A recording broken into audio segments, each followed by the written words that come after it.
بسم اللہ الرحمن الرحیم۔ ایک بزرگ کے متعلق روایت ہے، فرماتے ہیں کہ میں راستے پر چل رہا تھا اور روزہ کی حالت میں تھا۔ میں نے ایک بہتی ہوئی نہر دیکھی تو روزہ اور سفر کی سختی دور کرنے کے لیے اس میں ایک غوطہ لگایا۔ جب سر نکالا تو پانی پر تیرتے ہوئے ایک بہی کا پھل دیکھا جو سیب کے مشابہ ہوتا ہے اور کشمیر میں پیدا ہوتا ہے۔ میں نے اس کو اٹھا لیا کہ اس سے روزہ افطار کروں گا۔ میں نے جب اسے افطار کر لیا تو بہت شرمندہ ہوا اور سوچا کہ میں نے ایک ایسی شے سے روزہ افطار کیا ہے جو میری ملکیت میں نہیں تھا۔ بس جب صبح ہوئی تو میں چل پڑا اور اس باغ کے دروازے کو کھٹکھٹایا جس سے وہ نہر نکلتی تھی، تو اس میں سے ایک بوڑھا آدمی نکلا۔ میں نے اس سے کہا کہ بابا جی، آپ کے باغ سے کل ایک بہی کا پھل نکلا تھا جو نہر میں بہہ رہا تھا۔ میں نے اس کو لے کر کھا لیا اور اب میں بہت پشیمان ہوں۔ امید ہے کہ آپ میرے لیے اس کا کوئی حل بیان کریں گے۔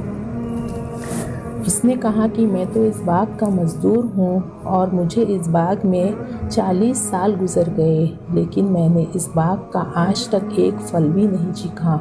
باغ کی کوئی چیز میری ملکیت میں نہیں ہے۔ تو اس نے کہا، یہ باغ پھر کس کا ہے؟ اس نے کہا، یہ ان دونوں بھائیوں کا ہے جو فلاں جگہ پر رہتے ہیں۔ یہ بزرگ فرماتے ہیں کہ میں اس جگہ گیا تو مجھے وہاں ایک بھائی ملا۔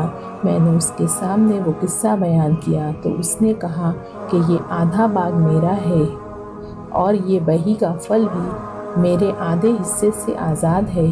میں نے کہا کہ آپ کا بھائی کہاں ملے گا؟ اس نے کہا، فلاں جگہ پر ملے گا۔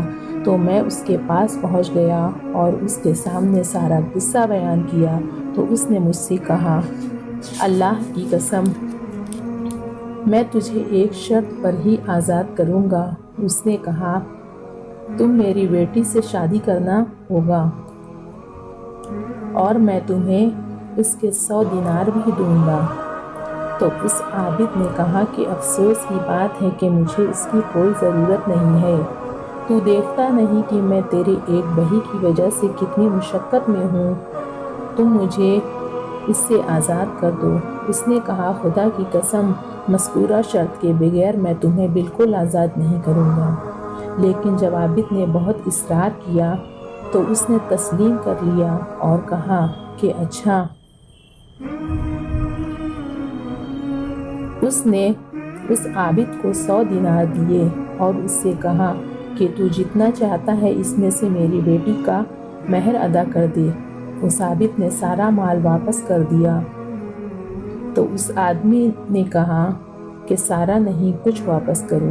فرماتے ہیں کہ اس نے عابد کے ساتھ اپنی بیٹی کا نکاح کر دیا تو لوگوں نے اس کو ملامت کی اور کہا کہ تیری بیٹی کے لیے ارباب دولت اور بڑے لوگوں کے نکاح کے پیغام آئے تو نے اس کو اپنی بیٹی نہیں دی اور اس فقیر کو کیسے دے دی جو بالکل کنگال ہے؟ اس نے کہا کہ میں نے اس کی پاک دامنی اور دینداری کو ترجیح دی کیونکہ یہ آدمی اللہ تعالیٰ کے نیک بندوں میں سے ہے۔